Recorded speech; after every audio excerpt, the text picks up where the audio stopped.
নমস্কার বন্ধুরা, আমি তানিয়া। আজ আমি তোমাদের এমন এক জায়গার কথা বলবো যেটা শুধু একটা মন্দির নয়, এটা একটা ভয়ঙ্কর অভিজ্ঞতার দরজা। এমন এক স্থান যেখানে ভোর থেকে সন্ধ্যা পর্যন্ত মানুষ আসে অপদেবতার ছায়া থেকে মুক্তি পেতে, আর কেউ কেউ ফিরে যেতে পারে না আগের জীবনে। আজকে তোমরা শুনবে রাজস্থানের সেই রহস্যময় বিভীষিকাময় মন্দিরের গল্প, মেহেন্দিপুর বালাজি টেম্পল, যেখানে বাতাসের মধ্যেই যেন ভয় লুকিয়ে আছে। বন্ধুরা, তোমরা তৈরি তো? তাহলে আলো নিভিয়ে বসো এবং এমন মন দিয়ে শোনো, ভয় যদি লাগে সেটা কিন্তু কল্পনা নয়। রাজস্থানের দৌসা জেলায় অবস্থিত এই মেহেন্দিপুর বালাজি মন্দির সাধারণ কোনো মন্দির নয়। এখানে পূজিত হন হনুমানজি, তাকে এখানে বালাজি বলা হয়। কিন্তু এই মন্দিরে হনুমানজি একজন রক্ষাকর্তা এবং অশুভ শক্তির ধ্বংসকারী। শোনা যায় এই মন্দিরের শক্তি এত প্রবল যে এখানে আসা মাত্রই যারা ভূতের দ্বারা আক্রান্ত তাদের শরীর কেঁপে ওঠে, কেউ অদ্ভুত আওয়াজ করে, কেউ মাটিতে গড়াগড়ি খায়, কেউ বা চিৎকার করে যেন তাদের ভিতরে কিছু একটা ঢুকে পড়েছে। কি বীভৎস সেই দৃশ্য! এই মন্দিরে নিয়মিত চলে ভূত তাড়ানোর কাজ। পুরোহিতরা এখানে বিশেষ মন্ত্র পাঠ করে মানুষের শরীর থেকে প্রেতাত্মা তাড়ান। অনেক সময় এমনও দেখা গেছে কেউ একা একা কথা বলছে, কাঁদছে, তখন সবাই বুঝে যায় যে এর ভিতরে কিছু একটা অশুভ শক্তি রয়েছে। আবার এই মন্দিরে এমন কিছু নিয়ম আছে যা শুনে সবাই চমকে উঠবে। মন্দিরের চত্বর থেকে বের হওয়ার সময় পিছনে একেবারেই তাকানো যাবে না। যারা ভূতে ভোগে তাদের শিকলে বেঁধে এখানে নিয়ে আসা হয়। অনেকে তো মাথা ঠুকতে ঠুকতে আসে। খাবারও খেতে হয় খুব নিঃশব্দে, কারণ সে যদি শুনে ফেলে তাহলে খাবারটা তারা নিয়ে নিতে পারে।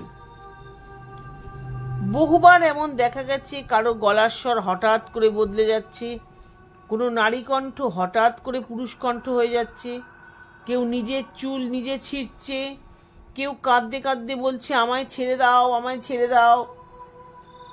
কেউ কেউ বলে মন্দিরের ভেতরে একটা নির্দিষ্ট ঘরের পাশে দাঁড়ালে কেমন একটা ঠান্ডা বাতাস যেন গায়ের উপর দিয়ে বয়ে যায়, কিন্তু আশেপাশে কেউ থাকে না।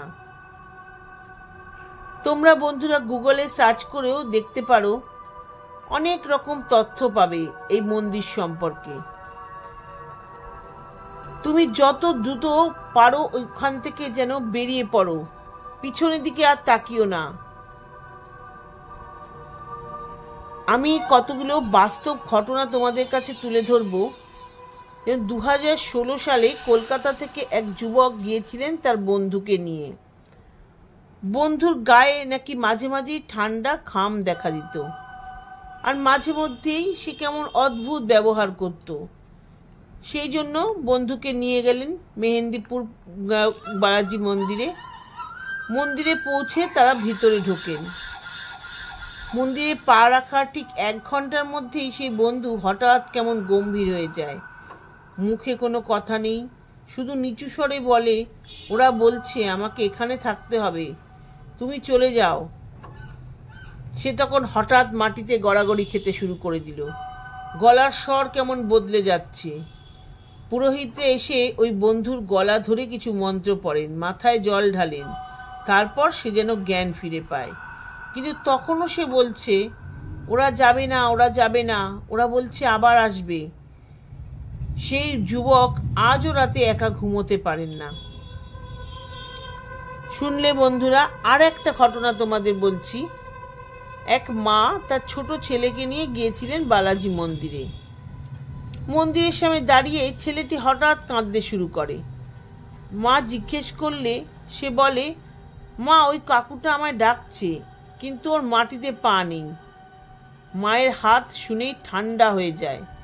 পেছনে তাকিয়ে দেখে সত্যি সাদা পোশাকে এক অদ্ভুত লোক দাঁড়িয়ে কিন্তু হাঁটছে না, সে ভাসছে, তার পা দেখা যাচ্ছে না।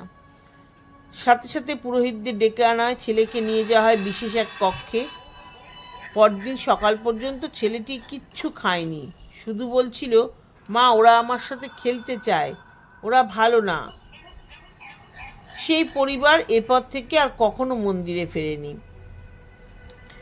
এখানকার এক পুরোহিত এই মন্দিরের 30 বছর ধরে কাজ করতেন। তিনি বলেন, প্রতিদিন কিছু না কিছু অদ্ভুত ঘটনা মন্দিরে ঘটতেই থাকে। কখনো কখনো আগন্তুক হঠাৎ বলে ওঠে, আমি রঘু না, আমি কালা, অথচ তার নাম কিন্তু রঘু। সেই পুরোহিত একদিন রাতে মন্দিরে একা ছিলেন, হঠাৎ শুনতে পান কেউ যেন মন্ত্র পড়ছে। তিনি তখন ভাবলেন যে অন্য কোনো পুরোহিত হয়তো এসেছে, সে মন্ত্র পড়ছে। কিন্তু গিয়ে দেখেন ঘর পুরো ফাঁকা, কিন্তু শব্দটা তখনও কানে আসছে। তিনি তাড়াতাড়ি দেরি না করে মন্দির থেকে বেরিয়ে যান, কারণ তিনি জানেন যে মন্দিরে শুধু ভক্ত নয়, অনেক শক্তিও বাস করে। তাহলে বন্ধুরা, তোমরা শুনলে তো, মেহেন্দিপুর বালাজি মন্দির শুধু একটি পুজোর স্থান নয়, এটা এমন এক স্থান যেখানে বাস্তব এবং অতিপ্রাকৃত জগৎ একসাথে মিশে আছে। এমন একটি জায়গা যেখানে প্রতিদিন লড়াই চলে ভক্তির শক্তি আর অশরীরী শক্তির মধ্যে। কেউ বলেন কুসংস্কার, কিন্তু যারা গেছে তারা জানে ভয়কে চোখে না দেখলেও অনুভব করা যায়। বন্ধুরা, কি কখনো গিয়েছো এমন জায়গায় যেখানে অদ্ভুত কিছু অনুভব করেছো? তাহলে অবশ্যই কমেন্টে জানিও। আর এরকম বাস্তব ভিত্তিক ভয়ঙ্কর কাহিনী পেতে চাইলে চ্যানেলটিকে অবশ্যই সাবস্ক্রাইব করো।